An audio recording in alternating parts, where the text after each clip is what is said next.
नमस्कार मंडळी. तर कसं काय? तर मी गेलेलो प्रभादेवीला कामानिमित्त आणि तिथून काम करून आटोपल्यानंतर मला लागली भूक. तर आता जेवायचं कुठं? तर मित्रांनो, मी जेवायला जात आहे दादरमधल्या सुप्रसिद्ध स्पेशल विसावा हॉटेलमध्ये आणि तिथे तुम्हाला व्हरायटी खूप मिळतील व्हेजमध्ये जेवायला.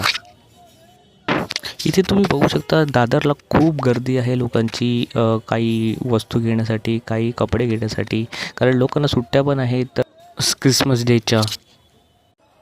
तर मित्रांनो, मी आलो आहे विसावा हॉटेलजवळ. बघू शकता हे विसावा हॉटेल आहे आणि इथे गर्दी एवढी आहे, सगळे टेबल बुक आहेत आणि लाईन लागलेली. तर मी पण थोडा वेट केला 10 मिनटं आणि नंतर मग ऑर्डर केली इडली सांबार आणि मेदूवडा सांबार चटणी. आणि इकडची जी इडली सांबारची टेस्ट आहे ना, खूप चांगली आहे. तुम्ही कधी आलात विसावा हॉटेलला तर इकडची कोणतीही व्हेज थाली किंवा व्हेज डिश तुम्ही ट्राय करा, तुम्हाला खूप आवडेल. ची क्वालिटी आणि क्वांटिटी खूप चांगली आहे.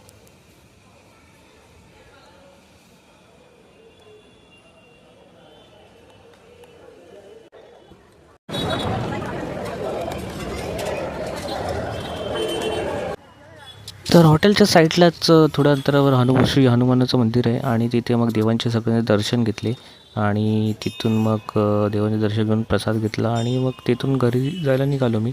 तर हा लॉग कसा वाटला, लाईक करा, शेअर करा आणि सबस्क्राईब करा विसरू नका. भेटू पुन्हा दुसऱ्या व्हिडिओमध्ये.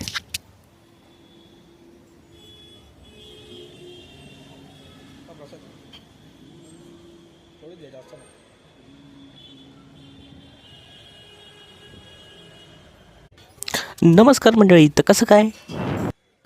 तर मी गेलेलो प्रभादेवीला कामानिमित्त आणि तिथून काम करून आटोपल्यानंतर मला लागली भूक. तर आता जेवायचं कुठं? तर मित्रांनो, मी जेवायला जात आहे दादरमधल्या सुप्रसिद्ध स्पेशल विसावा हॉटेलमध्ये आणि तिथे तुम्हाला व्हरायटी खूप मिळतील व्हेजमध्ये जेवायला.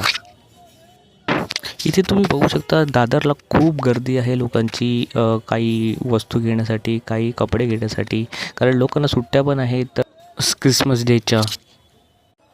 तर मित्रांनो, मी आलो आहे विसावा हॉटेलजवळ. बघू शकता हे विसावा हॉटेल आहे आणि इथे गर्दी एवढी आहे, सगळे टेबल बुक आहेत आणि लाईन लागलेली. तर मी पण थोडा वेट केला 10 मिनटं आणि नंतर मग ऑर्डर केली इडली सांबार आणि मेदूवडा सांबार चटणी. आणि इकडची जी इडली सांबारची टेस्ट आहे ना, खूप चांगली आहे. तुम्ही कधी आलात विसावा हॉटेलला तर इकडची कोणतीही व्हेज थाली किंवा व्हेज डिश तुम्ही ट्राय करा, तुम्हाला खूप आवडेल. ची क्वालिटी